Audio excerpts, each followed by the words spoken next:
Avis vascular centre మన దేశంలోనే the best varicose vein hospital. నమస్తే అమ్మా. నమస్తే తల్లి. విజయదశమి శుభాకాంక్షలు అమ్మా. మీకు, ప్రేక్షకులకు, మీ యాజమాన్యానికి, సిబ్బందికి అందరికీ కూడా విజయదశమి శుభాకాంక్షలమ్మా. విజయదశమి అంటే చెడు మీద మంచి విజయం సాధించినటువంటి కాలం కనుక ఎక్కడెక్కడ ఏ ఏ రూపాల్లో చెడు ఉందో ఆ చెడునంతటినీ పోగొట్టి అన్ని చోట్ల మంచిని కలిగించేటటువంటి శక్తి ఇవాళ ఆ చెడుని జయించి విజయాన్ని సాధించి సింహాసనం మీద కూర్చుని విరాజమానమై ఉన్నది రాజరాజేశ్వరి దేవి. అటువంటి ఆవిడికి నమస్కారం చేసుకుంటూ ఎక్కడా లోకంలో చెడు అన్నది లేకుండా అందరూ మంచిగా ఉండేటట్టుగా చూడమని ప్రార్థిద్దాం. అదే విజయదశమి శుభాకాంక్షలు. అమ్మ, మరి రాజరాజేశ్వరి అమ్మ అవతారం ఎలా వచ్చింది? రాజరాజేశ్వరి, రాజులకు రాజు, రాజరాజులకు ఈశ్వరి. చిన్న రాజ్యం ఉంటే రాజు అంటారు. 10 మంది రాజుల మీద పెద్దది ఉన్నట్టు రాజేశ్వరుడు లేక మహారాజు అంటారు. అట్లాంటి వాళ్ళు బ్రహ్మాండంలో ఎంతమంది ఉంటే అంతమంది మీద ఆధిపత్యం కలిగిన అమ్మవారు రాజరాజేశ్వరి. రాజశబ్దానికి ప్రకాశించు అని అర్థం కూడా ఉంది. చక్కగా ప్రకాశించి వెలుగులకు ప్రకాశమైనటువంటి తల్లి ఆ రాజరాజేశ్వరి దేవి.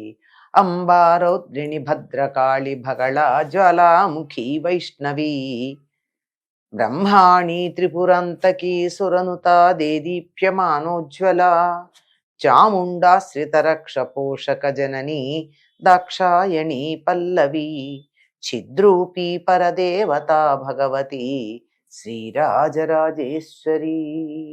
చిద్రూపం కలిగినటువంటి భగవతి ఆ రాజరాజేశ్వరి. ఆవిడికి మనం చక్కగా నమస్కారం చేసుకుంటే లోకాన్నంతటినీ చక్కగా పరిపాలిస్తుంది. ప్రతి సందర్భంలోనూ యుగ యుగాలలో రాక్షసులు బాగా విజృంభించినటువంటి సందర్భంలో అమ్మవారు అవతరించి రాక్షస సంహారం చేసింది.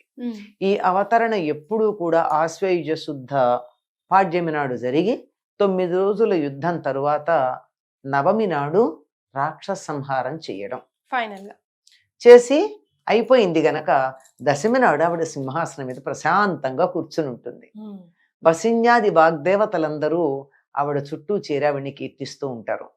అందరూ దేవతలు, ఋషులు, మునులు మొదలైనటువంటి వారందరూ సభ తీర్చి ఆవిడ్ని చాలా గొప్పగా, అమ్మా నీ వల్ల కదా మేము ఈ రకంగా చక్కగా హాయిగా ఉండగలిగాం, రాక్షస బాధ పోయింది, సుఖంగా ఉన్నామని ఆవిడని కీర్తించి కృతజ్ఞతలు తెలుపుకుంటూ ఉంటారు.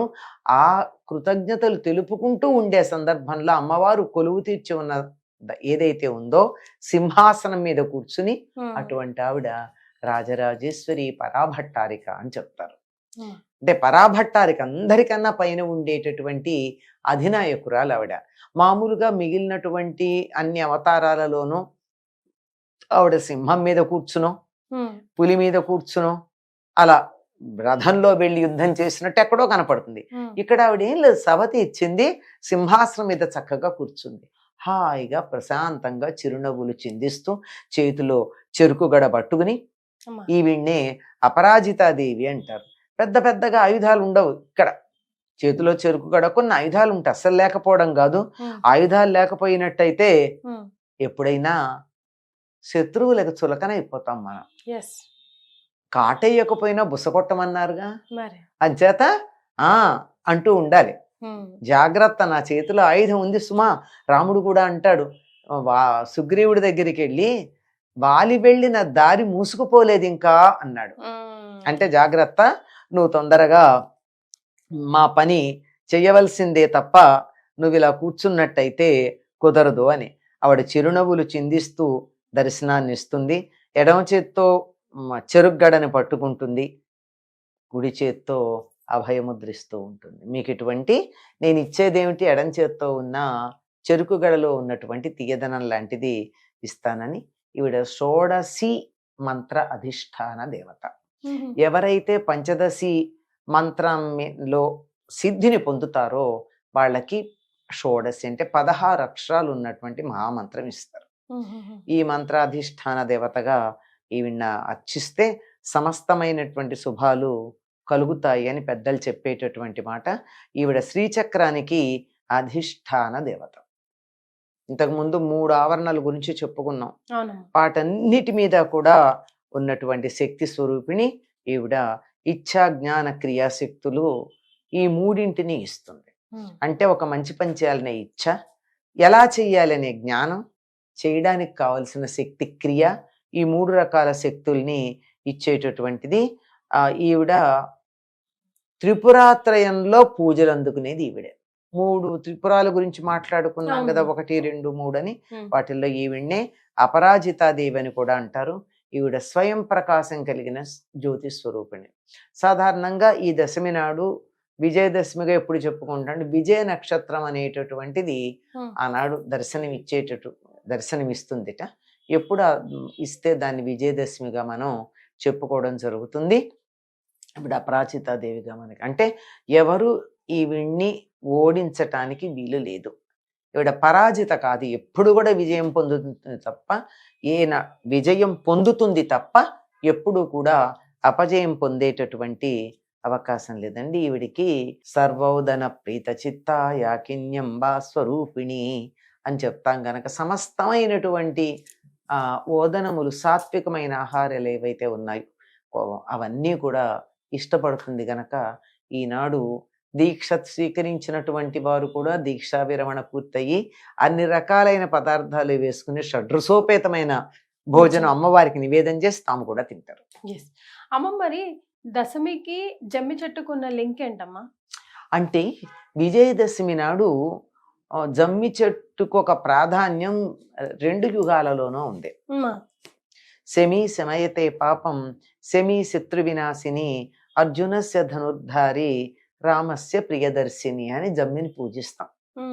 మన పాపాలన్నీ పోగొడుతుంది శమీ వృక్షం, అగ్నితత్వాత్మకమైనటువంటిది శమి. తర్వాత అది ఏం చేసింది అంటే, రాముడికి సీతాదేవి ఎక్కడుందో చూపించినటువంటి రామస్య ప్రియదర్శిని, సీత ఇటుంది అని రాముడికి మార్గం చూపించినటువంటిది జమ్మి. అలాగే అర్జునస్య ధనుర్ధారి, ద్వాపర యుగంలో అర్జునుడి ధనుస్సును ధరించింది. ఎవరు అర్జునుడి ధనుస్సును ధరించలేరు, ఎవరు కూడా అర్జునుడి ధనుస్సుని భరించలేరు. ఎందుకంటే అది కూడా అగ్నిదేవుడి ద్వారా లభించింది గనక. దాన్ని ధరించగలిగింది అగ్నితత్వం కలిగినటువంటి జమ్మి చెట్టు మాత్రమే.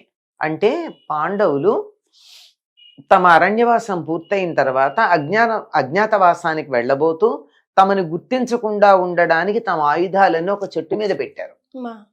ఆ చెట్టు జమ్మి చెట్టు. అర్జునస్య ధనుర్ధారి, అర్జునుడి ధనుస్సుని ధరించింది. రామస్య ప్రియదర్శిని, రాముడి యొక్క ప్రియురాలైన సీతాదేవి జాడ తెలిపినటువంటిది. అటువంటి శమీ శమయతే పాపం శమీ శత్రు వినాశిని, శమి పాపాలను పోగొట్టి శత్రువులని నాశనం చేసేటటువంటిది అని ఆ జమ్మి చెట్టుని తీసుకొస్తారమ్మా. ద్వాపరయుగం చివర జరిగినటువంటి దానికి సంకేతంగానే ఊరి చివర ఉన్నటువంటి జమ్మి చెట్టు దగ్గరికి వెళ్ళి జమ్మి కొట్టి తీసుకొస్తూ ఉంటారు. రైట్. మరొకసారి మీకు విజయదశమి శుభాకాంక్షలు. మీకు కూడా అందరికీ కూడా అన్ని విధాల అన్ని రంగాల్లోనూ విజయం లభించాలని కోరుకుంటూ విజయదశమి శుభాకాంక్షలు. ధన్యవాదాలు.